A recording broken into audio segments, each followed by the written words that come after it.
શહેરના સુભાનપુરા વિસ્તારમાં આવેલી બાલાજી મલ્ટી સ્પેશિયાલિટી હોસ્પિટલમાં ડિલિવરી માટે આવેલી મહિલા અને ઘરમાં રહેલા બાળકનું સારવાર દરમિયાન મોત નિપજતા પરિવારજનોએ ગંભીર આક્ષેપો કર્યા હતા। હાલમાં પોલીસે અકસ્માતે મોત અંગે ગુનો નોંધી પેનલ પોસ્ટમોર્ટમ અને વિશેરા લેવાની કાર્યવાહી હાથ ધરી છે।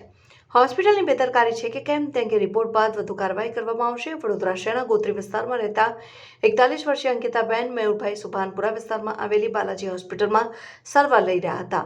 ડિલિવરીના અંતિમ માસમાં તબિયત ખરાબ થતાં તેમને હોસ્પિટલમાં દાખલ કરાયા હતા, ત્યારે સારવાર દરમિયાન તેમને મેડિસિન આપવામાં આવી હતી અને બાદમાં તેમની તબિયત ખૂબ ખરાબ થતાં આખરે મહિલા અને બાળકનું માતાના ગર્ભમાં જ મોત નીપજ્યું। આ બનાવને લઈ પરિવારજનોએ ગંભીર આક્ષેપો કર્યા છે કે મહિલાનું અને બાળકનું ડોક્ટરની નિષ્કાળજીને કારણે મોત નીપજ્યું છે। આ બનાવ અંગે ગોરવા પોલીસે એડી દાખલ કરી વૃદ્ધેને પોસ્ટમોર્ટમ અર્થે સયાજી હોસ્પિટલમાં ખસેડવામાં આવ્યો છે। પરિવારજનોના આક્ષેપો છે કે મેડિસિન આપ્યા બાદ મહિલાની તબિયત લથડી હતી અને પરિવારજનોએ માંગણી કરી છે કે બાલાજી હોસ્પિટલના ડોક્ટર પર કાયદેસરની કાર્યવાહી કરવામાં આવે। हाँ, હું અંકિતાની ફ્રેન્ડ છું। એને શું કે પ્રોબ્લેમ થયો હતો એટલે એ સન્ડેના એડમિટ થઈ હતી। સન્ડેના એડમિટ થયા પછી ગઈકાલે હું એને મળી ત્યારે બરાબર હતું। પછી રોજ ચેકઅપ વ્યવસ્થિત થતું નહોતું, ખાલી બીપી માપીને જતા રહેતા હતા। એ પણ ચેકઅપ નહોતું થતું કે બાળકનું હાર્ટબીટ્સ ચાલે છે કે નથી ચાલતી, કેટલું છે, શું છે। જે એન્ડ ટાઈમ ઉપર એમ કે દરેક વસ્તુ ચેક કરવી જોઈએ, એક ચેક નથી થતી। અને જ્યારે ડૉક્ટર બહારગામ ગયેલા, કાલે સાંજે આવેલા, છતાં પણ એણે એક પણ રાઉન્ડ લીધો નથી કે દર્દીઓની શું પરિસ્થિતિ છે, એને ત્યાં જઈને ચેક કરવું જોઈએ, એ પણ એમણે કર્યું નથી। અને જ્યારે રાતના 1:30 વાગે એને અનઇઝી ફીલ થતું હતું ત્યારે પણ ડૉક્ટર આવ્યા નહોતા। નર્સ થ્રુ બધા ઇન્ફોર્મેશન શેર થતી હતી, તો એ લોકોએ કીધું કે ના બરાબર છે। બીપીમાં આપ્યું તો કે બરાબર છે, પણ પેલીનું શરીર એકદમ જ ઠંડુ પડતું હતું, છતાં પણ કોઈ પણ જાતની એ લોકોએ કાળજી ન લીધી। એમ જ કહી દીધું કે ના બધું ઓકે છે।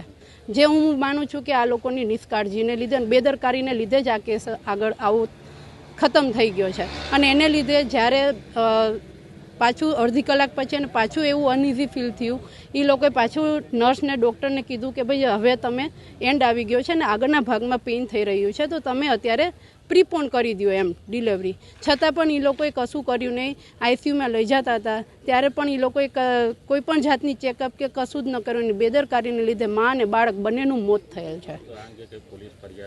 હા, હું તો કહું છું કરવી જ જોઈએ। અને એમાં તમે પોલીસને પણ ખાસ કે આમાં શું કહેવાય, કોઈ પણ તરફેણમાં ના રહીને તમે છે ને કેસને સોલ્વ કરજો। મારું નામ છે માર્ગી નાકર। ફરિયાદ તો નથી થઈ, અત્યારે હાલ ઈડી દાખલ કરેલી છે।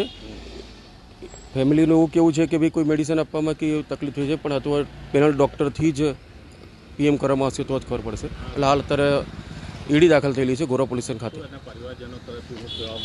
ના કશું નહીં, ખાલી એટલું જ કીધું છે, ભાઈ કંઈ તબિયત તો સારી હતી પણ ખાલી કે મેડિકલમાં કે દવા આપવામાં કીધી એ લોકો એવું કહે છે। હાલ અત્યારે ઈડી દાખલ થઈ છે ગોરવા પોલીસ સ્ટેશન અને અત્યારે એસએસજી હોસ્પિટલ જઈએ। હા, તે પેનલ જે રિપોર્ટ આવશે પછી જે હશે આગળની કાર્ય કરવામાં આવશે। હાલ તો ઈડી દાખલ કરેલી છે અહીંયા।